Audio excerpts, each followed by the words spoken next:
Hello students, in the previous lecture we have discussed about the Michelson and Stahl experiment. In that we have proved that DNA replication is a semi-conservative method, a semi-conservative type. And also we have discussed about what are the essential requirement required for the replication process. See, the definition of replication is already it is clear to you.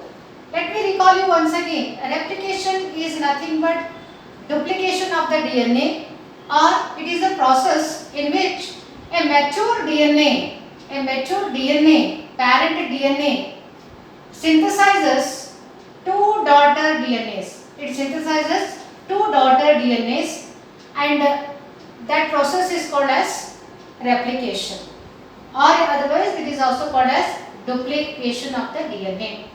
And today we are going to discuss about that is a mechanism of the replication, the detailed process, or what are the steps involved in the replication process we have to discuss today. Okay, the very first step in replication, that is activation of deoxyribonucleotides. See here, as already I said, the replication process is a energy requiring process. Why? Because it is a very complicated process, very complex process. It requires plenty of energy to carry the process of replication. Hence, it is energy depending process also we can call. And during what stage of the cell cycle? During what stage of the cell cycle the replication begins? That is during the S phase of the cell cycle, the replication begins. Where it occurs? Where the replication occurs? Replication occurs within the nucleus. Always remember, the replication takes place within the nucleus of the cell, that is during the S phase of the cell cycle, the replication starts.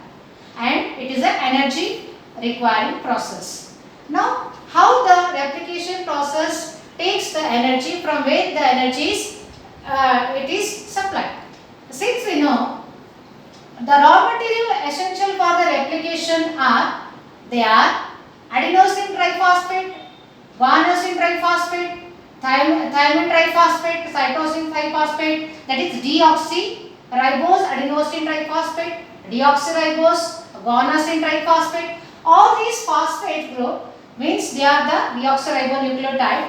They are energy rich compound, and these energy rich compounds are formed by the deoxyribose adenosine monophosphate, deoxyribose cytosine monophosphate, and deoxyribose guanosine monophosphate, and deoxyribose thymine monophosphate. All the monophosphate group, these compounds are phosphorylated. This process is called phosphorylation. This is called as phosphorylation. So after phosphorylation, the inactivated form of these compounds, they are activated. Means the DTP, CTP, ATP, all these deoxyribose energy rich compounds are activated by undergoing phosphorylation, because they require plenty of energy for the replication process. Okay, so this is the first step where we observe that is the process of activation of deoxyribonucleotides, which are the raw materials essential for the replication process. Now, at the second step, that is what is the second step? Let us see, the formation of replication fork. As I said, the replication process begins at particular site. We know those sites are known as ORI sites. What is ORI site?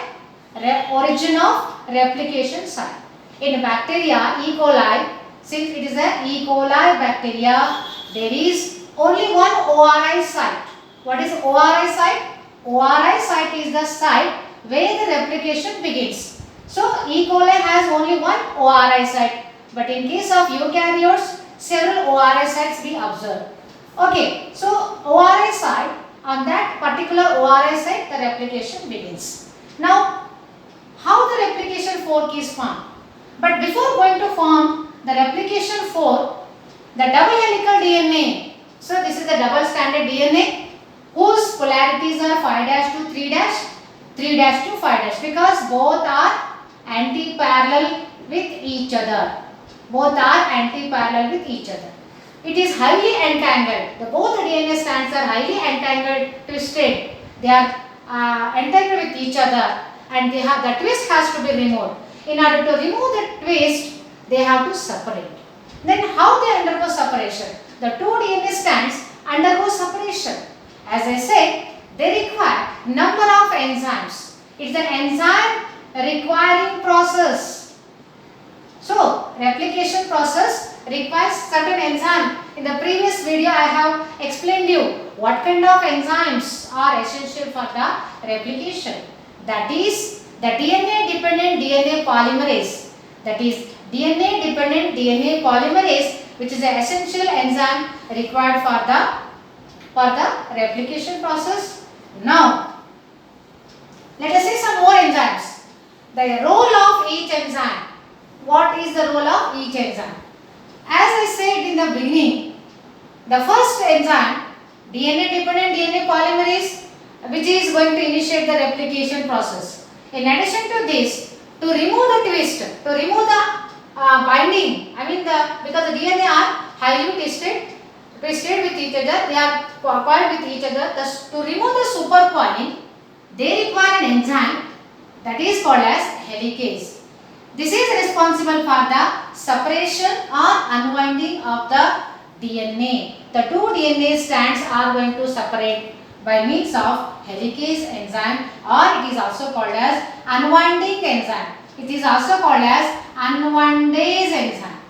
Unwindase enzyme, which is going to remove the twist or the coiling. After coiling, because it is very highly coiled, to remove that coiling, helicase enzyme is used. And after separation, two DNA strands, they get separated, and each DNA strand act as a template. See, this is a template. Template is nothing but the parental DNA. This is a parental DNA on which the new DNA strand is synthesized. Because the two DNA strands are going to be separated by means of helicase enzyme. After separation, each of the DNA strand act as a template strand. This is very important definition because what is template DNA? You will be given in the examination for 1 mark question. So, what is template DNA? Template DNA is one on which new DNA strand is synthesized. That's all. Now, apart from that helicase or unwindase enzyme, there is a most important enzyme by name topoisomerase enzyme. See here, topoisomerase enzyme is also going to play a very important role in the breaking of the hydrogen bonds. Since we know the two DNA strands are held together by means of hydrogen bonds. So these hydrogen bonds has to be break. In order to break these hydrogen bonds, the topoisomerase enzyme is required. So the main role of the topoisomerase enzyme is to break and reseal the DNA strand. So for breaking of the hydrogen bond, the topoisomerase enzyme is essential. Now, in addition to that, some enzyme proteins are also required. That is SSBP. It means what? SSBP, while unwinding, while separating some enzyme single-stranded binding protein. Single-stranded binding proteins are also going to adhere at a particular ORI site to separate them. Because what is the role of SSBP? See, single-stranded binding protein is essential